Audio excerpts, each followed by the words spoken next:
the tech that we're talking about is innovative, but at the end of the day, we are the ones. We are the innovators.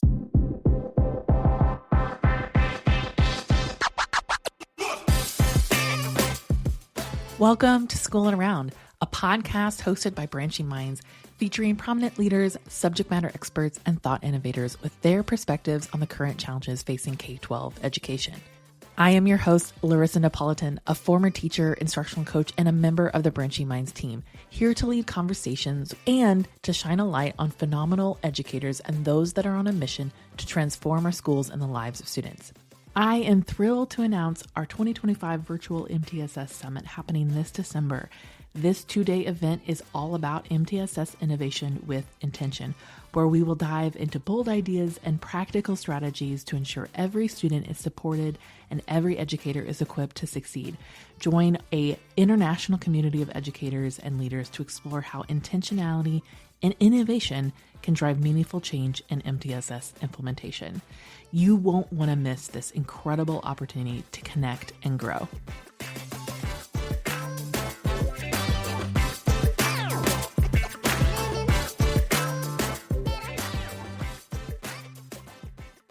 Each day brings us a new AI tool or a new way to use AI in our work.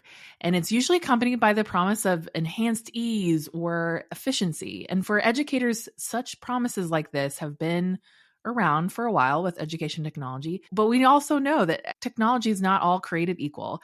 And so we think about what role then does AI play in that modern classroom?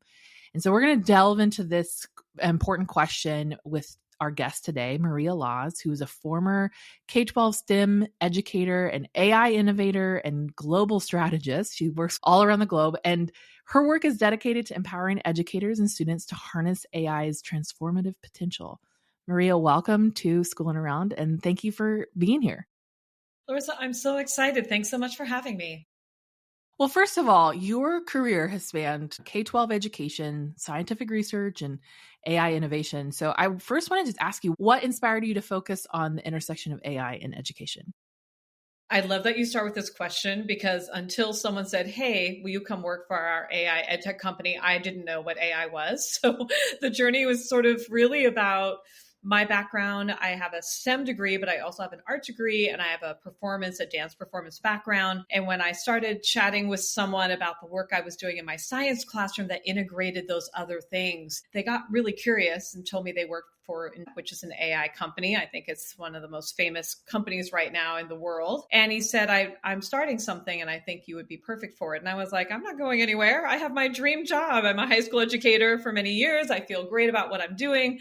I'm at UC Berkeley. My parents are so proud. This is a good day. But the more we started chatting, it became very clear that two things are true about AI, even for me as a newbie at the time. And one is the potential for impact is so big, not just for our students here in the United States, but on a global level for communities that do not have access to high quality education. They don't have the resources that students just really can't get to school for a variety of reasons related to physical safety or a variety of other things. This could make high quality education possible. And something about this idea of impact, that I could be a part of that and ensuring that the tools that are being made aren't simply being made for business folks, but for our students, our teachers. And the second part is, it was very clear that AI, it was going to be, and has turned out to be already in its early stages, incredibly powerful, and that can be a very negative thing as well. And I really saw the more and more that we chatted that they needed some teachers in the room, quite frankly. We needed some folks that were advocating not just for efficiency or productivity, that were advocating for children, for communities, and for the values that we are trying to instill in them beyond skills and content. Yeah. I think that you're right. With any kind of technology or any kind of new advancements with technology, it's important to see that the impact beyond just the United States, but the world in general, because we know that like education, teaching students to love learning, to empower them to be lifelong learners is more important just necessarily that like the tools in their hands. And so if we can utilize these tools to open doors, why wouldn't we? That impact is amazing. And we know like that impact isn't just impact this this moment now, but it can impact generations and families and countries in really big ways. So it's really cool that you were able to kind of see that and see that potential. So first of all, we can just kind of keep the scope to K-12 education right now, but what excites you most about what AI makes possible in the K-12 education landscape? I think when I think about AI and what it could make possible, I think a lot about everything that we've always talked about in education. I taught for over 25 years, high school, before I moved out of the classroom most recently. And, we always talk about students being in charge of their own learning. We talk about students doing things for their own agency, right? That we're having them be in charge of their learning journey, and they're making choices that help them deepen their skills because they've decided that they're of value to them, not just for the homework points or the extra credit points or because we told them to or because their parents told them to, that this sense of agency and analysis. I mean, one of the things that we talk about all the time in education? We want our students to be critical thinkers. And I can't think of a better way to do that when you're in conversation with a tool that has access to a significant amount of data. And then your job is to use it toward your own creative efforts and also to analyze it, critique it, and give feedback, make choices about that. And I think for me, number one, there's a lot of very rich educational things we can do with AI. And then I think about the other part of this, which is access. When I think about how often, particularly I think of our special education staff, our staff that works particularly with emerging bilingual students, that they are trying to help navigate and balance all the things our students might need support with, but what we really need to focus on today. So where could these tools either support us with that, take off some of that load, might be some executive functioning for that day, and another day you're working on that. Maybe for this day, you really want to use some AI tools that could actually enhance comprehension. There's so many support things that are possible that aren't maybe there yet, but we can see better that they're coming. So I like the idea that they can help support our students with any specialized needs they might have, and also overall for every student, helping them really take on the agency of a teacher earlier in their career as students. Well, I love that you brought up this point because I do think that when we think about access to, high quality curriculum, or even just that ability for a teacher to know that this student needs help in this certain area, or I need to differentiate this assignment and I need to do it quickly, having access to a tool that can enable you to do that saves so much time and prevents that student from missing out on learning. Something as simple as that, or language translation, or any of easing some of those burdens that take a lot of time for teachers, take a lot of time out of teachers' day to make possible for those students. That's so exciting. And I think back to my own time in the classroom of like how much I used to fret over. I have this student that's a new arrival, does not speak English, that we do not have a translator for this language in the building. How do I still make learning accessible for this student and with no money? So, a simple free tool is a delight and easing the burden in so many ways. One of the tools that I've been playing around with, which is more education focused, it's called Notebook LM. And what I loved about it is I uploaded a document, I think it was of like the school policies or guidelines at the beginning of the year, something not exactly the most exciting reading. And it converted it immediately into a 5-minute podcast of 2 AI voices talking about what was in the document. And then I was able to convert it into a really short slide deck with voiceover, and I could choose the language. And I was just thinking to myself, how quickly I could do that. Now, it may not be exactly perfect, but talk about a different entry point for a student. I like some of the language, like, I really liked how they said that. I could incorporate that myself, or even to communicate with our family community beyond the classroom and students. I just think there's a lot there that could help us, as you say, move a little faster to getting something to work with. And then, you get this sort of product that might be, maybe 70 to 80% of where you want it, but you got there much faster than if you started at 0. So now you can do your magic and really tweak it specifically for that student. And the idea that you could then adjust it in real time with that kind of support, all the while modeling it with the student so they could eventually do that for themselves. I mean, I think there's some really rich space there once we as educators feel comfortable with our own ability to navigate them, and that we become more and more reassured and confirmed about the safety and the privacy of the tools as well. Yeah. Well, and I know that that's, a big constraint or a big barrier for many people with education or with AI specifically in education of just thinking, privacy and security concerns. And it's important for many educators to really consider that, not just adopting tools right and left. I think with any technology tool, that's important to ask those critical questions. I think about, you talk a lot about empowering educators. I think just in this example you gave, that how empowering that is for an educator to remove that barrier for a family or for a student in understanding district or school policies. And in that challenge that many educators are facing, from resource constraints to burnout, how do you feel like the AI can be a tool to empower them rather than add to their workload? Yeah, we hear this from educators all the time. One more thing. And that's always been true. I mean, Larissa, you were in the classroom, so was I. It does feel like that oftentimes for us. And I was sort of thinking about what makes this different around AI, or is it different? And one of the things that came up for me is that oftentimes in the past, what I found is it was sort of an initiative that might come up. You put all this time in, but then a year or two later, the funding goes away, or things change, and now it's just done. And you're like, the one more thing I engaged and now it's gone. So why did I bother? Why did I spend that time and effort when I could have done other things? So I think what's different about AI is it's not going anywhere. And it isn't just something that's landing in school space. It's going to be the same way that we saw with phones and everything and apps. It's a part of our integrated daily life. Even if you're not in school, even if you're not at work, these things have become a part of our day-to-day.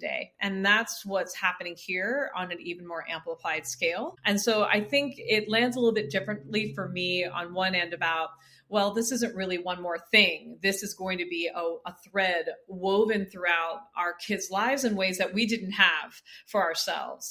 For many of us as teachers, we're for the generation that was in between no computers and computers, or the next group between no phones and then phones. So it's going to be similar.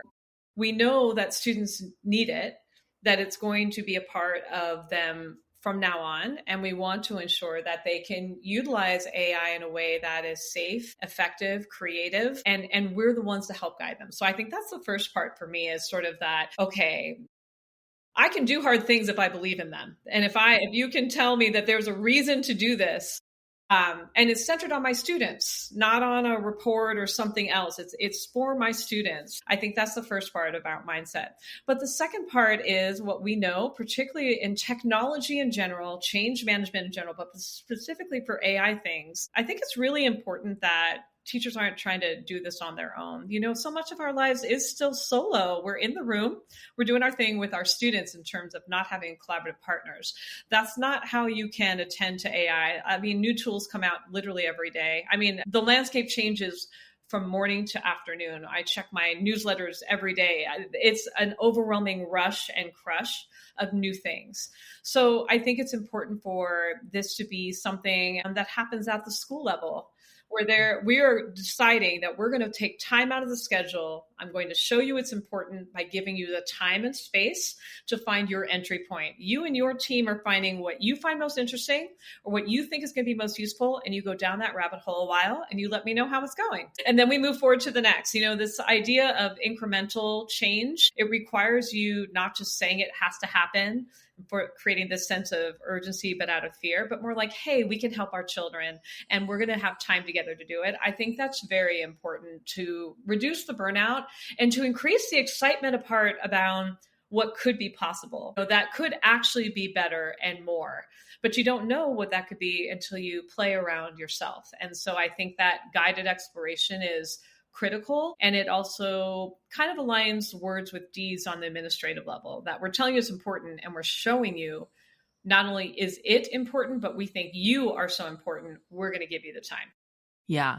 I like that idea about that guided exploration. I feel like a lot of, whether it be technology tools or even changes, sometimes the best way is to be with the staff or do it together, like you talked about, to show what is possible with that and work through some of that together to answer questions, that immediate feedback for questions.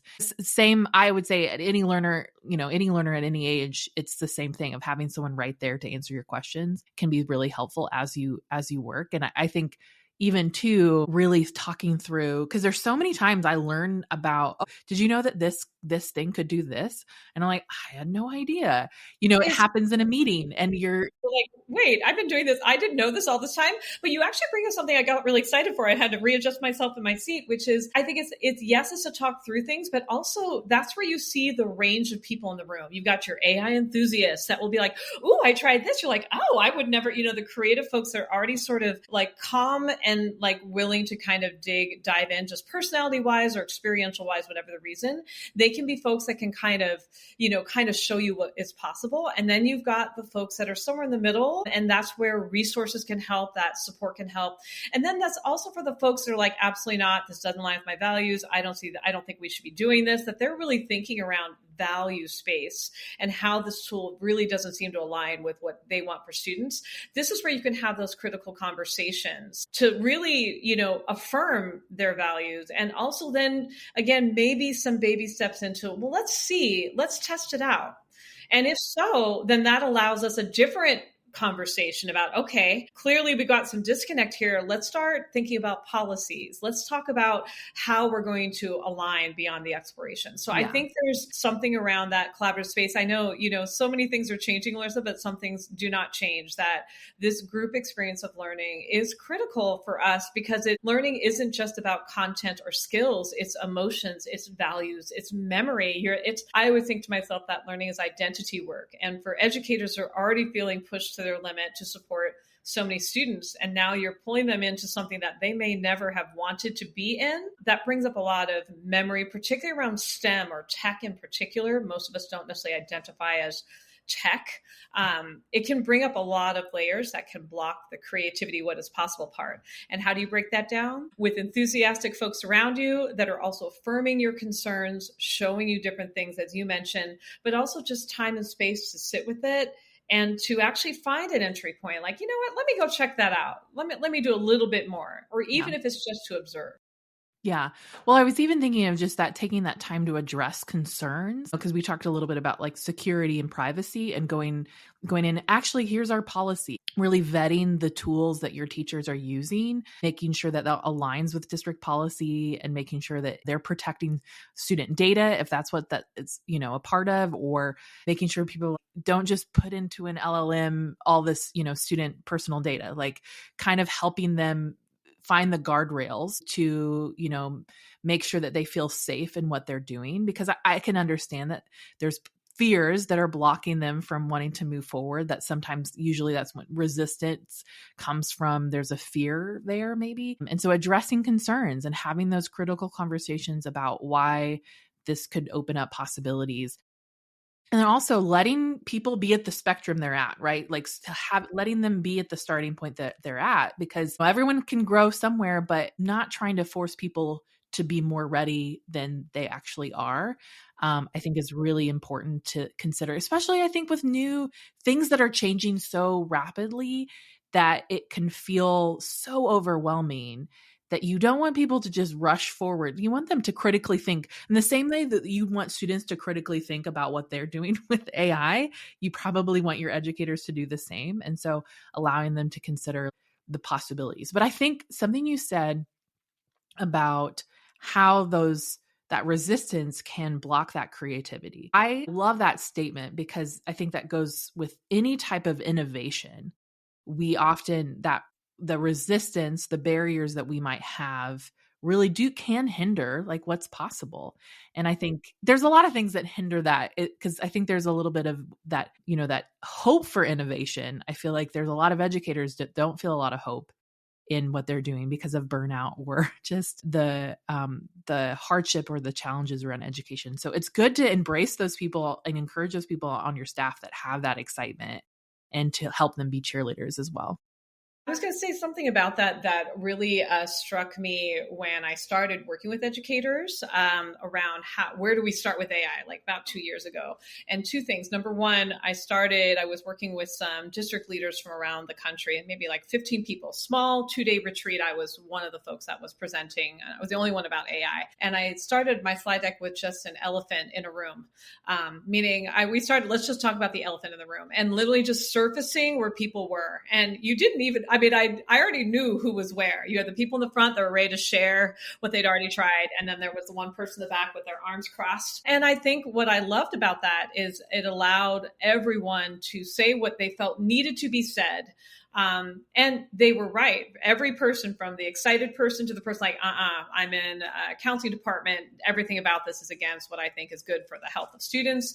It really helped us decide for each of them in their own groups where and how they want to talk about AI. I think you talking about letting people be where they are and not rushing them, I think is so critical. One of the things I learned when I was part of an ed tech company where we were building AI tools, I learned how to speak engineer. And I really love how engineers really think about things. Like, you can't focus on that 1 to 10% and try to make it perfect. You try to move things along in a way that makes sense for that particular tool, that particular group. And the last thing I would say about this is one of the, I think, the cool things around reducing some of the weariness, like, one more thing or burnout, is really short and small kind of experience with AI. One of the things that I noticed for myself around tech tools, you're like, oh gosh, the last time I had to learn a tech tool, it took, there were like 4 months of training. I still can't do Adobe Photoshop. I don't care how many times I try. It's going to take like a full year of actual taking a class. Like, it's not going to happen. It takes so long to get to something worthwhile. You're like, it's easier if I just do it myself. Like, there's no point in trying to learn this thing that eventually would be good for me,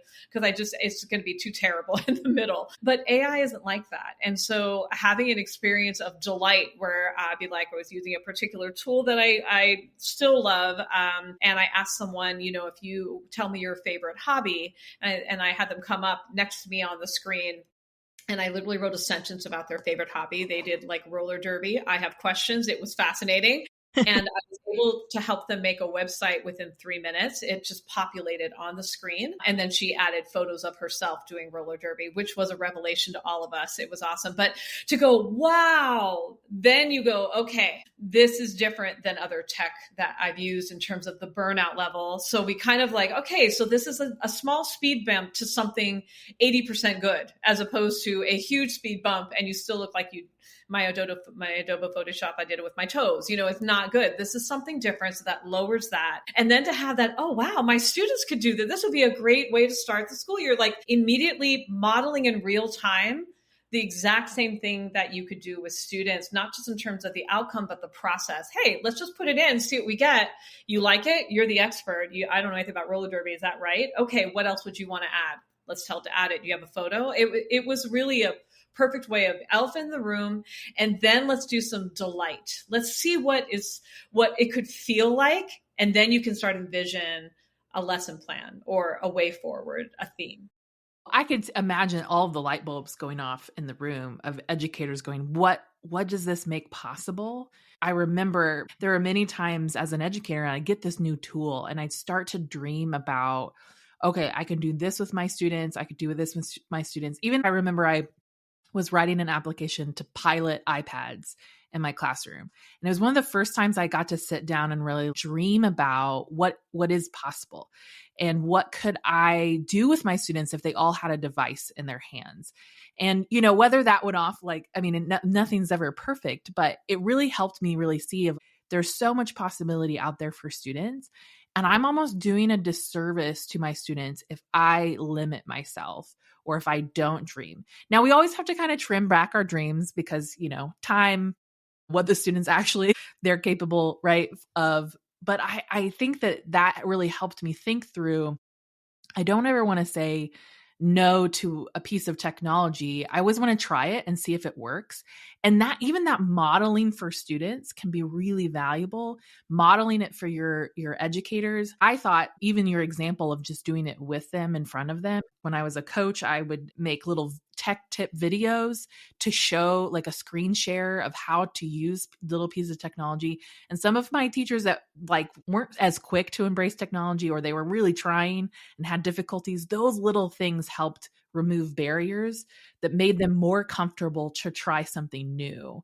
And so I always just think of not limiting ourselves to just what we think on the surface is possible, but really to dream about, if we can make a website like this, and that means students could do that, and then they could use it in this many different ways, and how cross-curricularly that could apply to. I think that's so important for educators to embrace. Yeah. And I think there's a mind shift that we need to have as well. I have two in my mind here is that I feel like for many things, and this is just what we do, right? We have a lesson plan before going in. We have it all set up what we're going to do. But that's not a lot of what work life is. That's not really what life is. And that's not really what AI is either. Like you literally, it's not a Google search. You write something, you read it, like, no, that's not right. And then you have a conversation to get to somewhere good. And so we have to kind of like live that in order to show that. So we're not really just modeling as like a demo. We're like, this is what I do. This is like what you're going to, this is how you get the most out of the tool. So I think that's the first part of like, instead of feeling it more like a performance, it's literally because I really didn't know if the data set was going to have anything about roller derby. I really wasn't sure what was going to come up, but this is what happens. And we want to help people see what you do after. What's next? After you put in your prompt and you get something, what do you do with it? That's what we want to show. I think the other part that I would say that I really, I think is important to think about is, yes, technology is a tool, but AI, generative AI's things, I think it's even its own process, if you will. Yes, I want to use it in service of a lesson, but I also think the lesson is how do you engage with AI? Because the reality is it's going to be a part of your medical care. It's going to be a part of your financial like interactions that you have with your bank, transactional. It's going to be a part of your job. I mean, it's going to be a part of everything. So again, giving foundational knowledge about how Gen AI works so that all those tools, yes, there's a bazillion, but they're layered on top of some very basic fundamentals. Let's get you ready to use it well. And then I think the last thing I would also sort of say about how to use this well is that I think that Gen AI, again, thinking about my time with the engineers, so much of it is collaborative. You're collaborating with each other, but you're also collaborating with the Gen AI, like learning what it means to manage, to be a mentor, like to have an apprentice. I think these are, I guess we call them soft skills. I think I would call them, or adorable skills sometimes, but there's a whole skill set you're serving that engages with your content life as well, but it's separate. So I think thinking of it as instead of one more thing, it's again an integration that serves its own purpose, but also your content lesson planning. Yeah. Well, much like how computers used to just be this thing in a room that you would use, we now carry them around in our hands, and we have the access it's so much more a part of our every day than it was before. I want to go back to the point you made about helping your staff. And I think this is just like a commentary to leaders, but helping your staff understand how AI works. I think that that's a really critical component. I mean, it feels really basic, but I think even talking through of like, what is an LLM? How does that really work? Because I know here at Branching Minds, like our product, we have AI tools, but it's so much more protected because we deal with student data. And so we have different security around that. It's not just like a chat GPT that has access to like all the things outside in the world, or not everything is, it's not connected in that way. And so really trying to understand what those tools are and how they're meant to be used, and, where do they get the data, like understanding all those things I think are really helpful for your staff before you even begin to use a tool. Okay, what access does this have? Where's the data come from that this tool uses? Two thoughts about this for leaders. And one is I really feel like they're switching away from the idea of tools, as important as they are, and thinking a little bit broader. Mm-hmm. The tool goals that I think about that when I've worked with educators and leaders, what I'm hoping for, what I'm planning for in a professional development session, one is for them to play. Because the innovation, you can't go in going, I know what I'm going to use AI for, because it's going to be a very limited set of things. You don't really know what it can do yet. So getting comfortable with that experimentation and play, that the more you dig into a particular tool, whether it be ChatGPT, Notebook LM, whatever it might be, whatever your entry point is, stay there a while, because you're going to get really good at seeing what it's good at and what else you could do with it that you wouldn't have known an hour ago, 2 days ago, because now you're in it. That expertise isn't going to come from, a semester long course. It's going to come right now at this point from you playing. So I think having space and permission and expectation and joy around experimentation and play is the big one. I think the second part, if I, as a leader of professional development, I'm wanting to help support people with the experience of ambiguity, because ambiguity is painful to humans. We don't like it. Yes. We want things to be certain. We want to download a PDF. We want to know it's going to work this way all the time. And that's not life. And that's not Gen AI. So getting comfortable with the ambiguity, that it's okay. We're figuring it out. I think that if those are your two goals, it will drive a lot of innovative practices and really thoughtful, mindful discussions and encouragement to your staff. I think the last thing I would say about it is that I think for leaders, as busy as you are, I mean, Alicia, we've all seen our administrators, that walkie-talkie is always clicking on and off, the jangling keys, people running around. However, one of the most powerful signalers to your team that you understand how hard ambiguity is, that you understand that they have many things to do as well, and they're trying to juggle them all and do good work for children, is for you to also be playing and in the ambiguity with them, not simply directing not being the conductor, but being the tuba player, being in the orchestra for yourself as well. And we see this across every industry, that beyond schools, that folks are saying, I can't get my staff to do what I need them to do. We're even a tech company and they won't do it.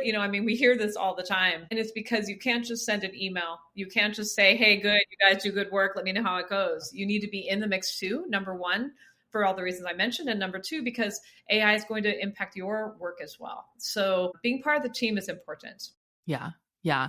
I think that being in it with them is a really good way to put that. And I would love to just kind of like end on that note. I think, we're all learning this together. And I think everyone's at a different stage in their learning and comfortability. Having those critical conversations around AI and just how that aligns with the values of the district and the mission, I think is really important to consider, and having those kind of philosophical discussions, I think provides a good baseline moving forward, so that you're not just out of the blue of like, hey, try this new thing, but really talk through just how that's impacting our world today. And this is why I wanted to talk to you, because I was like, this is the kind of discussion I think our listeners will really appreciate, so that they can kind of begin to think about how to talk to their staff around AI, how to introduce them to new tools, how to be excited and enthusiastic about all the hopefulness that I feel, just even from talking to you, I feel a lot more hopeful about AI.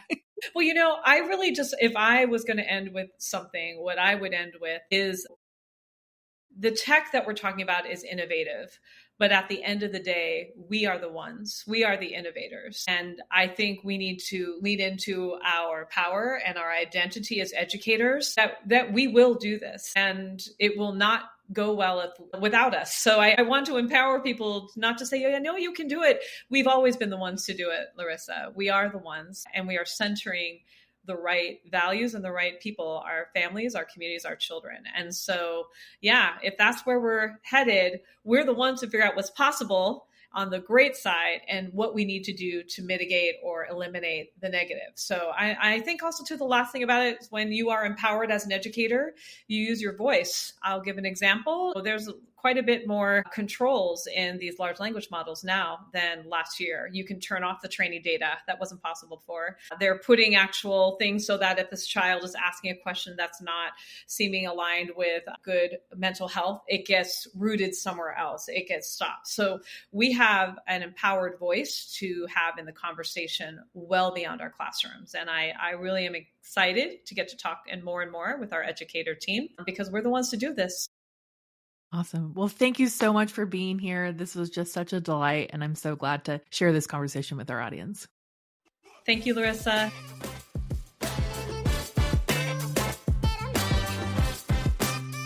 Thanks for listening to Schoolin' Around, a podcast hosted by Branching Minds. Go ahead and subscribe to our feed wherever you listen to podcasts. And don't forget, if you are enjoying our content, would you do us a favor and rate and review our podcast on iTunes?